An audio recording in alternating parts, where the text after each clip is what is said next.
Olá! No vídeo de hoje vamos falar sobre um tema muito interessante: como certos preconceitos podem nos impedir de descobrir conteúdos valiosos. Você já parou para pensar em quantas oportunidades de aprendizado você pode estar perdendo só porque rotulou algo negativamente antes mesmo de conhecer? E antes de entrarmos nesse assunto, eu quero apresentar para vocês uma ferramenta que eu conheci recentemente. Como vocês sabem, a minha rotina envolve muita leitura, seja por meio da atuação como advogado, para os vídeos do canal ou para os meus estudos pessoais. São dezenas de livros, artigos acadêmicos e documentos que eu preciso analisar ao longo do ano. E claro, hoje em dia praticamente tudo que a gente precisa ler em formato digital vem em PDF, não é mesmo? Recentemente, eu comecei a usar o UPDF, que é o patrocinador do vídeo de hoje. É uma alternativa ao Adobe Acrobat que tem despertado meu interesse, especialmente por causa do seu recurso de IA integrado. Imagina só, você abre um PDF extenso e em segundos a IA te dá um resumo completo, traduz o conteúdo ou até cria um mapa mental do documento. E o UPDF oferece várias funcionalidades para trabalhar com PDFs, como edição de texto, conversão de formatos e OCR para documentos escaneados. E a interface parece bem intuitiva à primeira vista. E esse recurso de criar mapas mentais automaticamente me pareceu particularmente muito interessante. Eu estou começando a explorar todas essas funcionalidades e em breve vou fazer um vídeo com um review completo do UPDF,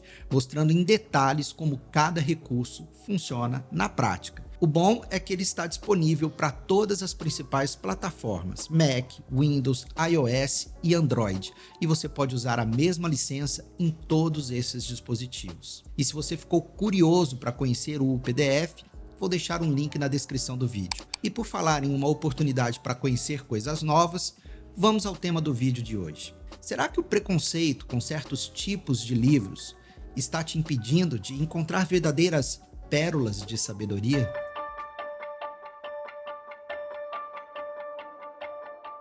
Você já deixou de ler um livro só por julgar, seja pelo título, capa ou opinião de alguém que era autoajuda? Será que o rótulo de autoajuda está te impedindo de reconhecer o valor real de certos livros? Você pode ler para se distrair, por diversão ou prazer, ou para se informar, mas acredito que você busca ou poderia buscar crescimento pessoal em suas leituras. Pense nos últimos livros que você leu. Muitos livros transformadores não são rotulados como autoajuda, embora causem profundo impacto na vida dos leitores. As obras de Viktor Frankl, um psiquiatra que sobreviveu ao Holocausto, Angela Duckworth, pesquisadora da perseverança e determinação, e clássicos como Ética Nicômaco de Aristóteles são exemplos disso. Ler para crescer é uma das formas mais nobres de aprendizado, pois representa uma busca genuína por autoconhecimento e significado.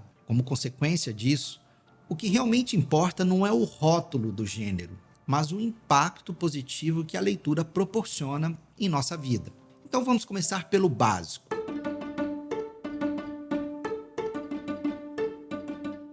Segundo Mortimer Adler, em Como Ler Livros, as categorias principais de livros podem ser divididas em dois grandes grupos. Livros imaginativos, que são as obras de ficção, poesia, teatro, prosa, romances e contos. Livros expositivos, não ficção, história, ciência, filosofia. Dentro das obras expositivas, Mortimer Adler identifica duas categorias principais: livros práticos e livros teóricos. Os livros práticos têm como objetivo ensinar como fazer algo ou como viver de determinada maneira, fornecendo orientações e regras para a ação. Já os livros teóricos se concentram apenas em explicar o que é ou por que é assim. Obras sobre ética, política, economia aplicada, engenharia e culinária se enquadram na categoria dos livros práticos. Além de informar, eles contêm um elemento persuasivo. Buscam convencer o leitor a adotar determinadas condutas. Entender essa distinção de Adler nos ajuda a ver com mais clareza o papel dos livros de autoajuda. Eles são essencialmente ferramentas para ação e mudança. E não há nada de errado nisso. Na verdade, esse desejo de aprender, compreender o mundo e nos desenvolver como indivíduos é uma característica profundamente humana. É um reflexo natural da nossa busca por propósito e evolução, presente tanto em textos clássicos, como Meditações de Marco Aurélio, quanto em livros contemporâneos, como Deep Work, de Cal Newport, que explora métodos para o trabalho focado e produtivo. No entanto, existem obras que, embora às vezes sejam classificadas como autoajuda, por compartilharem algumas características do gênero, vão muito além dele. Algumas exploram conceitos filosóficos ou psicológicos mais amplos, sem fornecer instruções diretas sobre como agir. O Poder do Agora, de Eckhart Tolle, exemplifica isso. É uma obra mais reflexiva e filosófica do que um guia prático, embora contenha elementos que inspiram mudanças pessoais. Outros livros se baseiam principalmente em narrativas pessoais ou histórias inspiradoras, funcionando mais como biografias ou relatos motivacionais do que como manuais práticos. Nada Pode Me Ferir, de David Goggins, um livro que, aliás, eu recomendei. O livro consiste principalmente de relatos pessoais do autor, narrando as suas dificuldades e a superação de desafios físicos e emocionais extremos. Seu principal objetivo é inspirar o leitor com a experiência de Goggins, em vez de oferecer um guia sistemático para replicar os seus métodos. E há ainda livros que mesclam elementos práticos com outras abordagens, como ciência e filosofia. Rápido e Devagar, Duas Formas de Pensar, de Daniel Kahneman, é um exemplo. Combina ciência cognitiva com insights aplicáveis, sem ser exclusivamente um manual prático. Perceba que todos esses livros têm potencial de provocar reflexão e mudança no leitor. Todos oferecem insights que podem levar a algum tipo de desenvolvimento pessoal.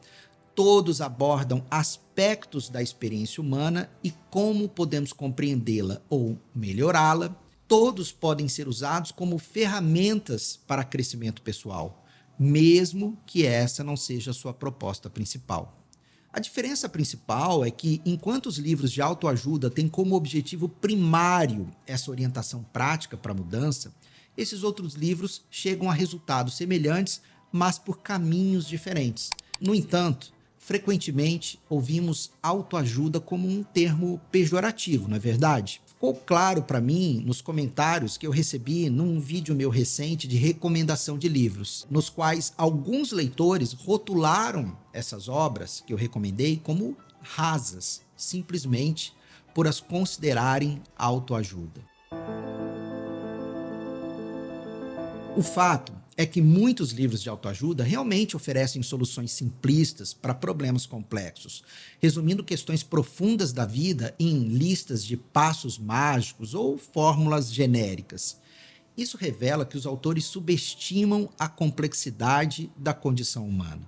Um exemplo clássico: resolva sua vida em 5 passos fáceis. Veja que esses livros frequentemente enfatizam o poder pessoal e a autonomia do indivíduo, uma abordagem que ignora fatores sociais, econômicos ou culturais que certamente afetam a vida das pessoas. Obras como O Segredo, de Rhonda Byrne, Poder Sem Limites, de Tony Robbins, Quem Mexeu no Meu Queijo, de Spencer Johnson, e O Clube das 5 da Manhã, de Robin Sharma, oferecem soluções simplificadas e generalizadas. A verdade é que nem tudo depende só de você.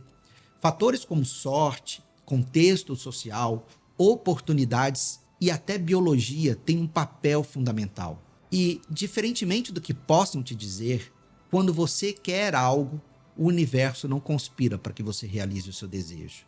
Na verdade, essa ideia é até perigosa. Se o universo supostamente conspira a seu favor e você falha, a mensagem implícita é que a culpa é exclusivamente sua. Sinto muito. Bom, apesar dessas críticas, muitos leitores encontram valor real em livros de autoajuda, seja na forma de inspiração, ferramentas práticas ou reflexões profundas. Mas é fundamental reconhecer que são livros que operam num nível diferente. São mais simples, mais leves, muitas vezes inspiradores, mas não oferecem a profundidade analítica e a fundamentação que encontramos nos trabalhos baseados em pesquisa e experiência sistematizada. O segredo está em saber distinguir entre autoajuda séria e autoajuda superficial. E um livro de autoajuda séria é uma obra cujo objetivo principal é oferecer ao leitor orientações fundamentadas, inspiração ou ferramentas práticas para promover o desenvolvimento pessoal, emocional, profissional ou espiritual, baseando-se em evidências, experiências sólidas ou reflexões profundas. Esses livros reconhecem a complexidade das questões humanas e propõem abordagens realistas, equilibradas e sustentáveis. Quando você lê algo como Em Busca de Sentido, de Viktor Frankl, você não está apenas consumindo frases motivacionais vazias. Você está mergulhando em reflexões profundas sobre o sentido da vida, baseadas na experiência real e no conhecimento científico de um psiquiatra que sobreviveu ao Holocausto. Angela Duckworth, autora de Garra, e Carol Dweck, autora de Mindset, a nova psicologia do sucesso, por exemplo, baseiam seus livros em décadas de pesquisa científica e psicologia. Cal Newport, que escreveu Trabalho Focado, explora a produtividade com suporte em estudos de neurociência e economia do conhecimento. Jordan Peterson utiliza psicologia clínica, mitologia e teologia para estruturar os seus argumentos. E é exatamente por isso que precisamos ir além dos rótulos. Precisamos avaliar cada livro por seu conteúdo, sua fundamentação e capacidade de nos oferecer insights verdadeiramente significativos. Obviamente, eu não estou sugerindo que estes autores têm todas as respostas ou que suas obras são verdades inquestionáveis. Como qualquer trabalho intelectual sério, suas ideias podem e devem ser debatidas, questionadas e até mesmo refutadas em alguns ou muitos aspectos. O ponto central aqui é outro. Diferentemente dos que vendem fórmulas mágicas, as suas obras são fundamentadas em evidências e oferecem insights que podem ser adaptados às diferentes realidades de cada leitor. Eles respeitam a diversidade de realidades e oferecem ferramentas para que os leitores interpretem e adaptem as ideias às suas próprias vidas. Percebe a diferença? Está na profundidade, na honestidade e na complexidade com que abordam o crescimento pessoal e o sucesso. Marianne Power, em seu livro Autoajude-me, fornece uma perspectiva única sobre esse tema. Após passar um ano aplicando literalmente os conselhos de diferentes livros de autoajuda, ela identificou armadilhas importantes que nós precisamos evitar. E a maior armadilha, penso eu, é a busca obsessiva pela perfeição. Sabe aquele basta pensar positivo? É como se a vida pudesse ser reduzida a fórmulas simples, onde tudo dá certo se você seguir os passos corretos. Mas e quando algo dá errado? Deve ser porque você não se esforçou o suficiente. Afinal, o universo conspira a seu favor, não é mesmo? Enquanto estamos ocupados nos culpando, também estamos perseguindo essa miragem de vida perfeita. Carreira dos sonhos, relacionamentos sem conflitos, dias eternamente produtivos. É uma pressão insustentável que só nos afasta de apreciar o que já temos e de aceitar que, às vezes, está tudo bem não estar bem. E depois de um ano inteiro testando diferentes livros de autoajuda, qual foi a conclusão de Marianne? Que esses livros podem sim ter valor. Até os mais simples podem nos ajudar a refletir e mudar, mas apenas quando lidos com discernimento e realismo. O verdadeiro crescimento pessoal não vem de fórmulas mágicas, mas do esforço genuíno de entender e aceitar as complexidades da vida. É exatamente por isso que autores como Jordan Peterson e Cal Newport se destacam. Eles rejeitam essa busca superficial pela perfeição e mergulham em algo muito mais valioso: a busca por significado. Em vez de prometerem uma vida sem problemas, eles nos ajudam a encontrar propósito em meio aos desafios inevitáveis.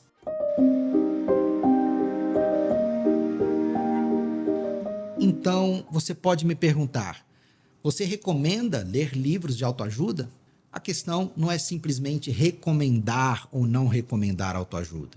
É mais complexa que isso. O importante é avaliar o conteúdo e a fundamentação de cada livro, independentemente do rótulo que carrega. Um livro não é superficial só porque se propõe a ensinar habilidades práticas ou melhores formas de fazer as coisas. Aliás, uma das lições mais importantes que aprendi é que existem formas mais e menos eficazes de realizar qualquer tarefa. Negar que existem maneiras mais eficazes de fazer as coisas é uma forma de ignorância. Um bom livro te oferece um mapa baseado na experiência de quem já percorreu o caminho, mas você ainda precisa fazer a sua própria jornada, com dedicação e esforço. No fim, o que importa não é se o livro está na prateleira de autoajuda, mas sim o valor real que ele pode acrescentar à sua vida por meio de insights, ferramentas práticas ou reflexões profundas.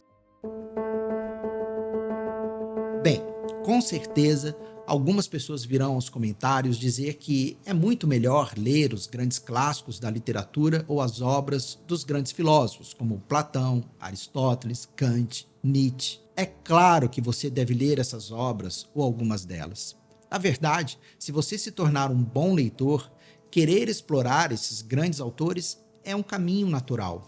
É como se a sua mente, cada vez mais desenvolvida pela leitura, buscasse naturalmente desafios maiores e reflexões mais profundas. E não é por acaso que essas obras são chamadas de clássicos. Se elas sobreviveram a séculos ou até milênios de leitura e debate, há um motivo claro. Elas tocam em questões fundamentais da existência humana de uma forma que continua relevante até hoje. Quando lemos Ana Karenina, Crime e Castigo, Dom Casmurro ou A Montanha Mágica, não estamos apenas consumindo histórias, estamos mergulhando em reflexões profundas sobre o amor, a morte, moral, sociedade e a própria condição humana. Na verdade, muitas vezes aprendemos mais sobre psicologia humana num romance de Machado de Assis do que em dezenas de livros de autoajuda. No entanto, novamente, não é uma questão de ou isso ou aquilo. O recente renascimento do estoicismo na cultura contemporânea ilustra perfeitamente essa dinâmica. Autores como Ryan Holiday têm conseguido traduzir princípios estoicos ancestrais para desafios modernos como ansiedade digital, sobrecarga de informação e busca por significado numa sociedade hiperconectada. O sucesso dessa abordagem mostra como sabedoria antiga e conhecimento contemporâneo podem se enriquecer mutuamente. Então, o que você acha? Será que vale a pena deixar preconceitos de lado e dar uma chance a livros que podem transformar a sua forma de pensar e viver? Me conta nos comentários qual foi o último livro que te ajudou a crescer de alguma forma, seja um clássico da filosofia, um romance, ou até mesmo um livro rotulado como autoajuda. E se você conhece alguma pessoa que ainda tem preconceito com certos tipos de livros, compartilhe este vídeo com ela. Às vezes, tudo o que precisamos é de uma nova perspectiva para expandir nossos horizontes. Gostou deste conteúdo? Não esqueça de deixar o seu like, se inscrever no canal e ativar o sininho para acompanhar reflexões sobre literatura, conhecimento e desenvolvimento pessoal. Nos vemos no próximo vídeo.